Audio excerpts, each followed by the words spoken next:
Exactamente. Mira, hace, pues cuando ha sido ahora, ¿no? La revista Neuron, que es una de las grandísimas, ¿no? De las más importantes, ha publicado un estudio donde se ve que cuando estamos estresados y tenemos estrés crónico, y esto pues se ha publicado ahora, semana pasada, cuando tenemos estrés crónico, se libera una molécula que al llegar a una cierta región del cerebro, lo que hace es que inhibe la sensación de saciedad. Por tanto, yo voy a necesitar constantemente esa recompensa que me produce el alimento, pero no el alimento en general, sino que mi cerebro va a tender a buscar aquellos alimentos que son hipercalóricos.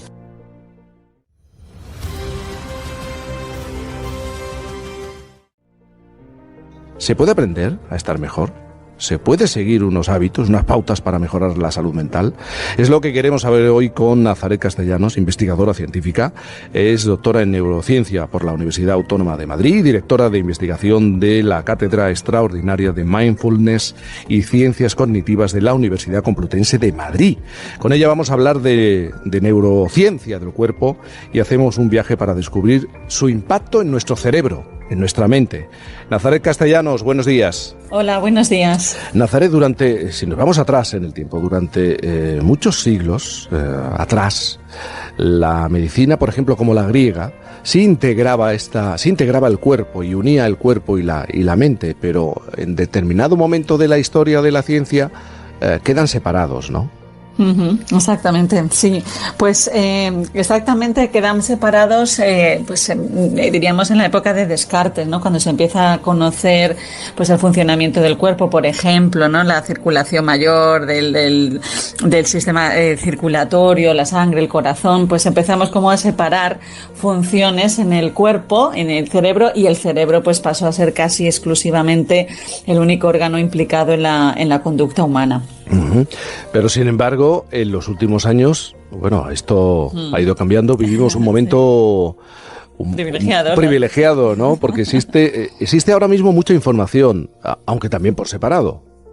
Sí, exactamente. Bueno, yo creo que eso, que es un momento privilegiado absolutamente porque tenemos mucha información. Yo creo y sigo creyendo que es necesario separar, que es necesario la especialización y la microespecialización a la que hemos llegado, pero lo que sí que necesitamos ahora es más diálogo entre todos aquellos que se han microespecializado en diferentes partes. ¿Por qué? Porque muchas veces solo con una visión o solo con un órgano no podemos explicar lo que está pasando, pues por ejemplo, en problemas como la salud mental, ¿no? Si solo nos fijásemos en el cerebro, estábamos perdiendo una información que hoy en día estamos viendo que necesitamos, ¿no? Entonces volvemos a una visión pues mucho más integral, más de cooperación entre todos los órganos. Pero de verdad la medicina, la ciencia actual ha aceptado que los órganos pueden influir por ejemplo, en el cerebro. Sí, o sea, aceptado está científicamente. Sí. Lo único es que siempre pues se ha observado que hay un puente, ¿no? Un gap entre la investigación científica y la aplicación clínica de entre unos 5 y 10 años. Esto siempre pasaba, ¿no? Con casi todo. Pero aún así, fíjate, ya está entrando en muchos protocolos, ¿no? Y al menos en mucha visión ya de empezar a considerar a los otros órganos. Pues científicamente, bueno, son, ya numerosísimos todos los estudios científicos, Nature y Science, que ya lo avalan. O sea, que reconocido sí está. Nazaret, desde hace también años son continuas las referencias, es muy llamativo, ¿no? Al intestino, se habla del segundo cerebro y cómo afecta a nuestro estado de ánimo. Esto lo ha llegado a confirmar la ciencia. Sí, bueno, es el más famoso, ¿no? Es el más famoso, ¿no? El que más hablamos. Es el temazo. ¿No? Sí, es el temazo, es verdad. Es el temazo, el intestino. Pues hay 3 ejes que se llaman el eje intestino-cerebro, el eje respiración-cerebro y el eje corazón-cerebro. Esos son los 3 gordos por los que se ha empezado lo que es esta visión de la interocepción, es decir, de la relación entre los órganos y el cerebro. Y es verdad que el más conocido, el que más evidencias tiene y también el que se lleva más tiempo estudiando es la relación entre el intestino y el cerebro. Pero no tanto el intestino, sino los microorganismos que habitan en él, que eso es lo que se llama la microbiota. Entonces, lo que esté pasando en esos intestinos influye mucho en la dinámica de ciertas regiones del cerebro, que regulan, pues por ejemplo, mecanismos de aprendizaje, mecanismos que subyacen pues a nuestras relaciones sociales. Fíjate que pues ya se ha aceptado un campo, es verdad que es más en Australia, Estados Unidos, en Inglaterra, que es el de la psiquiatría nutricional, intestinal. Es decir, cómo pues estas alteraciones psiquiátricas podemos tener en cuenta, que no significa que solo sean responsabilidad de lo intestinal, que es que a veces parece que sea la panacea. No, sino que si tenemos en cuenta toda la información que está influyendo en un sistema, pues tenemos más herramientas para atajarlo. Pero no es que cambio de comer y ya estoy bien, estoy mal, pero sí que es verdad que produce alteraciones que son visibles para todos. Hay un estudio por ahí, ¿no?, que tiene más de 10 años, si no me equivoco, un estudio del año 2011 del Instituto Karolinska de Estocolmo, sí, con un título muy contundente. La microbiota intestinal normal modula el desarrollo cerebral y el comportamiento. Hasta ahí llega a modular el propio cerebro. Exactamente. Pues eso fue un estudio muy famoso que se hizo pues también en la universidad en Cork, John Cryan, y ellos fueron pues los primeros que vieron primero en modelos animales cómo pues modulaba el comportamiento. Esto se hizo con un experimento muy sencillo en animales a los que les hacían ser libres de microbiota, le quitaban la microbiota y tenían que identificar pues en su jaula, ¿no?, dónde está la comida. Pues tardaban significativamente más tiempo, incluso no llegaban a encontrarla. Uh-huh. Y también podríamos hablar de lo que comemos, ¿no? Aquella frase de somos lo que comemos, a lo mejor no, pero sí, no tanto, pero sí nos podemos llegar a comportar o tener determinados estados de ánimo por la influencia de aquello que tomamos en las comidas, en las cenas, en el día a día, ¿no? Exactamente. Mira, hace, cuando ha sido ahora, ¿no?, la revista Neuron, que es una de las grandísimas, ¿no?, de las más importantes, ha publicado un estudio donde se ve que cuando estamos estresados y tenemos estrés crónico, y esto pues se ha publicado ahora, semana pasada, cuando tenemos estrés crónico, se libera una molécula que al llegar a una cierta región del cerebro lo que hace es que inhibe la sensación de saciedad. Por tanto, yo voy a necesitar constantemente esa recompensa que me produce el alimento. Pero no el alimento en general, sino que mi cerebro va a tender a buscar aquellos alimentos que son hipercalóricos, ¿no? Entonces, fíjate cómo pues hay esa relación constante entre el cerebro domina, claro, intestino domina y el otro domina al otro. Entonces entramos en un bucle. Y entonces cuando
más alimentos de ese tipo consumo, mayor es la inhibición de sensación de saciedad en el cerebro. Es decir, es un circuito. Es un circuito. Luego hablaremos también de una especie de carreteras, porque tú hablas de carreteras en el cuerpo humano. Caminos. De caminos, carreteras, es más caminos. Bonito, ¿verdad? Es más bonito, es verdad. Mucho más. Pero ¿qué son los marcapasos egocéntricos?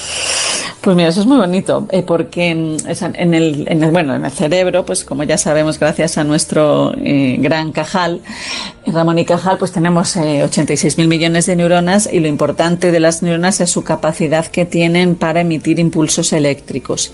Pero esos impulsos eléctricos es como una especie de código Morse, es decir, pueden codificar información.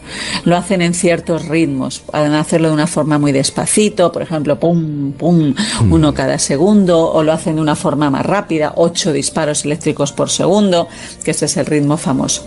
Entonces, para que todas esas neuronas o regiones de neuronas puedan hacer ese ritmo, coordinarse como una orquesta, pues hacen falta marcapasos en el cerebro. Uno de los marcapasos que se han encontrado es, por ejemplo, la respiración. Cada vez que inspiramos, a los 300 milisegundos, hay una región que es el hipocampo, que es la parte más involucrada de la memoria, que ¡pum!, alinea la dinámica neuronal. Otro de los marcapasos que tiene importantísimo es el corazón.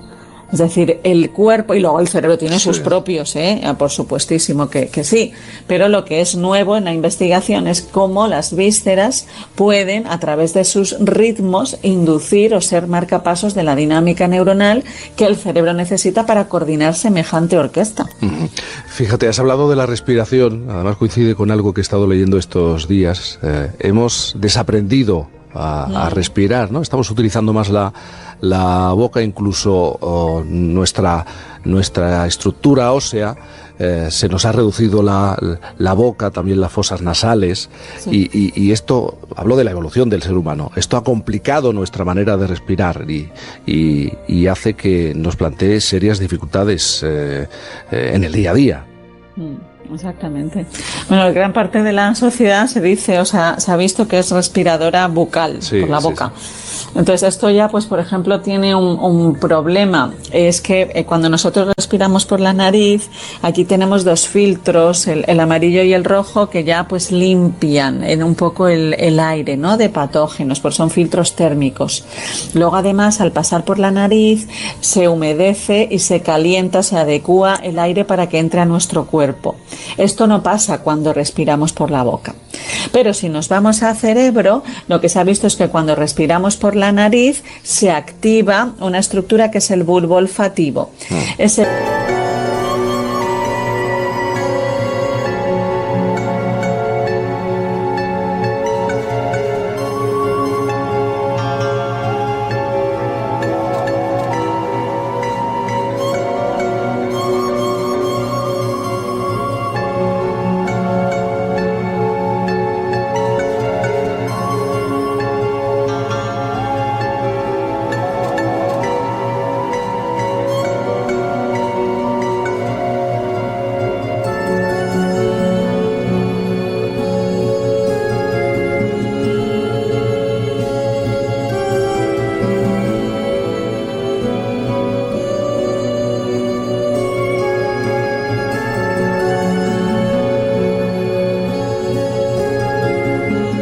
bulbo olfativo, que no se activa tanto cuando respiramos por la boca, ese bulbo olfativo está conectado directamente con el hipocampo, que es la zona más involucrada en la memoria. Por eso el olfato es uno de los sentidos más con más relevancia en la memoria. Y luego también esa estructura está relacionada con la amígdala, que es una estructura muy importante para la gestión emocional. Entonces, esto en el año 2017 en la revista Science publicó un estudio que mostraba la neuroanatomía de la respiración, es decir, cómo la respiración puede influir en estructuras cerebrales que están involucradas tanto en la cognición, atención y memoria, como en la emoción. Es que para respirar, por ejemplo, tenemos que tener una buena postura y el cuerpo debe estar bien alineado. Estaba hablando contigo y estaba encorvado, apoyándome en la mesa. Y de pronto automáticamente me he puesto más recto y los omóplatos más hacia atrás, efectivamente. Y esto de la postura es que llega a influir, tiene impacto en la autoestima. Exactamente, sí.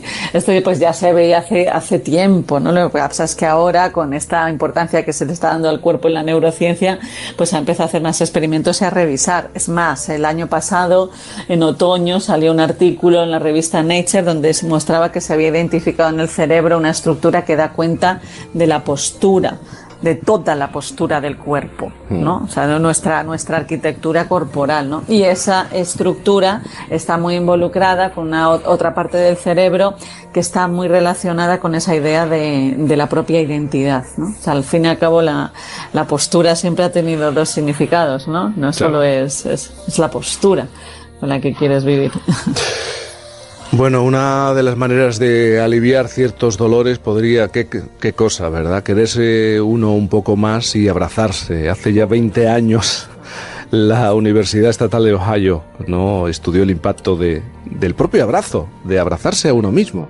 Sí, exactamente. Yo creo que todo pasa, mira, lo que has dicho antes, ¿no? Dice, yo estaba hablando contigo y de repente me he puesto recto, ¿no? Pero entonces, ¿qué es lo que ha pasado? Y pues única y para mí, ¿no?, lo más importante que ha sucedido, ¿no? Exacto, claro, de ti mismo, exactamente.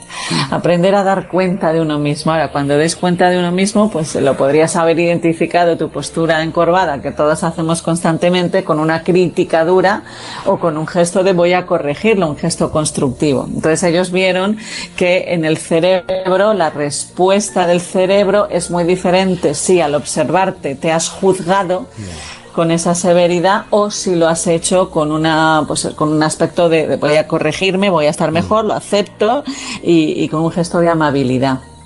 Entonces no hablamos de carretera, ni siquiera de autovía, de 2 carriles, de 3 carriles, 2 direcciones, sino más bien hablamos de un camino único, porque van de la mano, ¿no? El cuerpo y el cerebro, la mente. Sí.